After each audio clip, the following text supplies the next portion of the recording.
So let's just get into the dailies that we have here. I want to begin with the daily graphic. And Agenda 111 to create 60,000 jobs. This is coming from the president. We also have here 5 regional airports not commercially viable. This is Auditor General, from the Auditor General's report. I think I'll delve a little bit into that story a bit later. We have a Denton constituency watch. Will electorate keep to tradition? Well, that's a question that's been asked. You can go to page 24 and 25 of the daily graphic. The ambulance case, Jakpa was dishonorably released. This is coming from the military secretary. All right, let's take a look at the Ghanaian Times. And on the front page of the Ghanaian Times, we have efforts to maintain order and safety, clear traders of pavements. Minister orders MMDAs in Accra. We also have control of cement price in Ghana, the bare facts. Okay, that's going to be an interesting read on page 20 of the Ghanaian Times. President appoints COP Yohunu as deputy IGP in charge of operations. We had that story yesterday as well on several papers. AU 6th mid-year coordination meeting opens in Accra. And those are the headlines on the front page of the Ghanaian Times. Let's take a look at the new finder. On the front page of the new finder, we have Embrace Cylinder Recirculation Module. MPA boss appeals to LPG marketing companies. We have Ghana's democracy scores high in new Afrobarometer report. Okay. Strengthened Arab-Africa ties promises new funding for Africa. And we have Parliament ratifies timber utilization contracts, paving way for FLEGT licenses. And LI can't fix CD depreciation, which is causing cement price hikes. The story is on page 4 of this, the new finder. And I think that would be an interesting read as well, because some people are pushing for the LI as though it is the panacea for, you know, the challenges in the cement pricing. But we also know that realistically, the foreign exchange challenges has a major part to play in all of that. You know, so I'll, you know, get into that story a little later. Let's take a look at what is on the front page of the Chronicle. The Chronicle says, Afrobarometer report, Ghana's democracy soars among peers.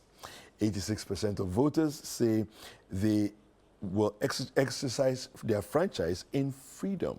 All right, so I think that's a good indicator of where we are, even though there are many other things that we need to get fixed as well. But if people feel that nobody's pressurizing them to vote in a certain way, but out of their own volition, that's a really good thing.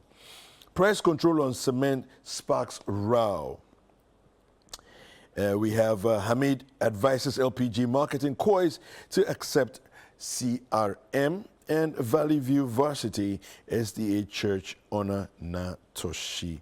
The scripture for today on the front page of the Chronicle says here, Proverbs 29 verse 2, when the righteous are in authority, the people rejoice, but when the wicked beareth rule, the people mourn.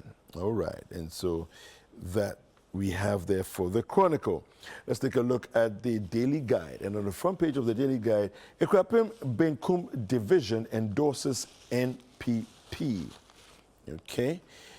Ghana Publishing expands to Kumasi. MD drives innovation. Cement price fixing won't address increment. Okay. And we have the 2.37 million ambulance case. Jakpa was not honorably released. This is coming from the army. It's a different take on what the other headline gave us. And the NDC women organizers chase chairman over a shower in quotes comment. Okay. The Herald is the next paper we have here.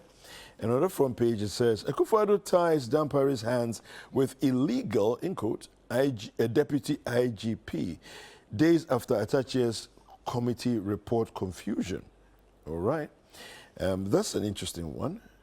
I am curious about the use of the quoted word illegal. Well, we'll take a look at what is in the paper. Ambulance case trial. Judge sets judgment day. Despite long list of witnesses and protest. TerraCore Energy launches Ghana's first natural gas mother station in 2024. We have government considering absorbing YEA community police into security services. ECG's new board chair promises modernization. MPP unaware of country's economic hardship. This is coming from the erstwhile president, Mahama. All right, let me take you to the Republic Press. And I think after that, we'll get into some details in the papers. The Republic Press says, NDC MPP trade blows over Fitch's findings. So we know that yesterday it came out from Fitch in their latest release that as far as they were concerned, the December 7th elections, 54% of Ghanaians were going to vote NDC. And so, of course, you can imagine what that does. You know, people are not happy about it. But what I find interesting is that if Fitch releases their usual publications and it goes in your favor, that's when everybody shouts, hey, hooray. When it doesn't go in your favor, the same people who shouted hooray a few months ago will now be shouting, hey, who is Fitch? Who is Fitch? We don't believe Fitch, you know. So anyway, that's Ghana politics for you. Jakpa's military records exposed as the Ghana Armed Forces reveals history of indiscipline and misconduct. Okay, a man uses drone to catch cheating wife. And apparently the video goes viral. This is interesting. Agrada gets 200,000 Ghana cedi bail over indecent materials charges. Okay, let me take you into the story on the Herald newspaper. The Akufo-Addo ties Dampare's hands with IGP, illegal deputy IGP. Days after Atachia's committee report confusion. All right, so I'll just delve right into that. It says here, the appointment of Commissioner of Police, COP Christian Tete Yohunu, 59 years, as Deputy Inspector General of Police in charge of operations by the President, Nana Akufo-Addo, has sparked controversy in the country with various claims. Among the accusations is that the President is out to neutralize the IGP. George Akufo-Addo Dampare with COP Tete Yohunu after the failure of Samuel Atachia's parliamentary committee to nail him on the Bugri Nabu tape matter. The committee had lacked consensus with its chairman refusing to sign the report. Now, those who have questioned the appointment of COP Tete Yohunu include a former police officer, Peter Lanchene Tobu, the Member of Parliament for Wa West constituency in the Upper West region. Now, Tobu, who sat on the Atachia committee, argues that the position is non-existent within the current legal framework of the Ghana Police Administration. But the Herald's information from the corridors of power reveals a disturbing development in government. The feeling is that Dr. Dampare had become egoistic and too difficult to work with. The system is therefore looking for someone it can work with, and hence settled on COP Yohunu, and it gives his badge number there, who was born on December 27th, 1965, and was recruited into the service as a lance corporal on August 1st, 1985, and got his last promotion on January 1st, 2016. You know, yeah, so I mean, I find this interesting because I've never heard of a deputy IGP before. Now, I assumed yesterday when the announcement was made that it was my ignorance, because Charlie, we have come into the space not too long ago, trying to, understand everything that's going on. So I said, okay, I've never heard of deputy IGP before, but maybe, I don't know enough. But from what the Herald is saying, according to Peter Lanchini Tobu, who is a retired officer,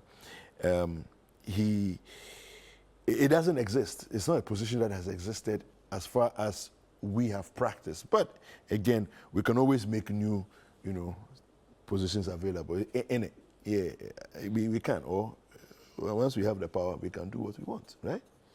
So the government, according to the Herald's insiders, is looking for someone who can report directly to the president, the vice president, and the interior minister. Now, I wonder why a government would want to do that. Because you see, the more independent the police is, the better it is for the country. Quite honestly, the more independent the police is the better it is for the country. Unless, of course, we've got shenanigans up your sleeves that you want to do some things, and the people won't allow you to do the things you want to do. But let's go and talk about cement, okay? Before I land myself in trouble. Yeah. So on the new finder, in the new finder, we have on page 4, LI can't fix depreciation, which is causing cement price hikes. Now, a battle over cement pricing in Ghana reached a new stage this week when the Chamber of Cement Manufacturers hit back at the proposed government regulation. Frederick Albert, the chair of the Frederick Albert, the chair of the association, told a meeting about that 80% of local production costs linked to the cement manufacture are related to the local currency exchange rate, okay? So fixing the price will do little to address the main cause behind rises. Now, this I have said here, I've said it on our news review segment, and my rationale is very simple. A couple of weeks ago, when this whole thing started, we here at ChannelOne TV came out with an infographic, okay? And the infographic just basically shows the way the price of cement has risen from 2009 to 2024, the span of years. Now, in 2009, the price of cement was about 9 cedis for a bag of cement. At that time, the exchange rate was about 1.2 Ghana cedis to the dollar. Fast forward 2024, July. The price of cement is 105, 108, thereabouts, one bag. The dollar rate is 15.2, thereabouts. If you do the exchange rate and do the calculation, in 2009, you could convert a bag of cement to $7.2, $7.5. In 2015, sorry, I said 2015, in 2024, it's almost the same price. It's still about $7.2, $7.5. So in reality, the real price of a bag of cement has not changed from 2009 to 2015, but we in Ghana are suffering the brunt of it because our city is losing ground. By the way, do you remember somebody saying that the dollar could be arrested and prevented from running around and misbehaving in the country? We are waiting for the dollar to be arrested because the CRD are critical.